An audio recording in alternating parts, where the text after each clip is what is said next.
We left our heroes and their epic pirate adventure when they met a giant glowing crab, and this crab is now attacking them. But the plan is still to get into the cavern. And who better to do the job than Rainbow Dash? Twilight distracts the crab and Rainbow swooshes past her into the cave. In there she finds some interesting things, including the pony Mona Lisa, a Tutankhamun mask that actually looks human, Mr. Potato Head from Toy Story, and the map she searches for in a pile of energy drinks. She is about to leave the cave, but finds her friends captured. But Pinkie summons her army of crabs, which raids the cave and only return everything after the main 6 have been let go. And in conclusion, they got everything they needed and more, including one of the captain's letters. RD doesn't want to open it, because she still respects Hoofbeard, and refuses to listen when Twilight reads it out loud. And they finally understand what the captain is really about after reading it. He told us they were love letters, but the thing that's written in there seems more like a threat to some creature that took his jewel. They still get back to the salty sea mare despite her worries. Twilight even mentions her worries towards Hoofbeard, but he brushes them off as tall tales and says he'll keep his word to get them back to Ponyville, which satisfies Twilight for now. Now he commands his crew to set sail. Below deck, Pinkie and AJ exchange stories, but nothing really comes from it, except for Fluttershy screaming out that she keeps Gil under her head. Let's get back on course, every pony. Rainbow is very excited for action, but nothing happens for a long while. And the crew is fed up. Enough pirate for this trip.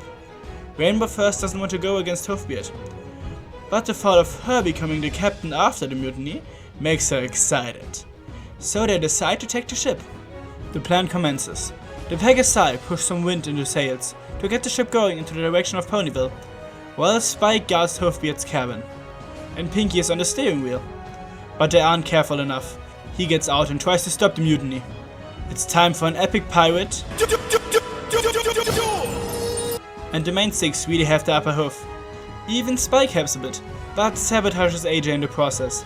This leads to Hoofbeard cornering Rarity and Pinkie, but Rarity can use her runway skills to get back at him. Of course, Rainbow wants to be cool. She kind of fails, but the result is all the same. Some coconuts hit the captain on the head and he gets knocked out, and they lock him below deck in a cage. Now the crew under Captain Dash can finally set sail, and on the sail are the elements of harmony. But Fluttershy is concerned for the imprisoned captain and visits him. But this kind visit is interrupted by them crashing into nothing? There doesn't seem to be anything around at first, until Twilight notices that they are right above the X on the map, and this treasure seems to attack. Then we hear the voice of Hoofbeard, who was released by Fluttershy. He is revealing that this is another kind of treasure. That's when the so-called Mares appear, who don't have the treasure, but one of them is the treasure. Hoofbeard's long-lost love, Jewel. Rainbow is bummed that this is the treasure, while Rarity is sad that Hoofbeard already has a creature he loves. But this love is forbidden. But that their two worlds are apart won't stop their true love. No creature can get between them. Even Fluttershy has something to say, and she gets the attention of all the others through firing a cannon? Anyways, she tells every creature that you can't force any creature to stay with you. love will find a way. This and all the love letters Hoofbeard has sent through the bottles now convince the Mare leader. He doesn't have to leave Jewel. He can live and travel together, as they wish. And Twilight has a fantastic idea. So that he doesn't need to work on his breath-holding skills, she uses her Alicon powers to give him gills and fins, so that he can live underwater. And now, when the other mermaids are about to go on their way, Hoofbeard and Jewel decide to keep them company for a while. The only question is, how are the main 6 supposed to get home? But before we tackle that, Hoofbeard has to say his goodbyes. They have been a great crew, but were also rebellious and mutinous. Therefore, an amazing pirate crew. In the end, he even calls Rainbow Dash by her name, instead of Blue Pony. And now, onto how they get back home. The mermaids have caught a creature called Manta Hawk to take them back home. And as Rarity says, this really is a good way to travel in style. And even Gil has found his family, while the ponies move towards the sunset. What a nice ending to yet another love story in the MLP comics. And with that, We also got a pirate, Adventure!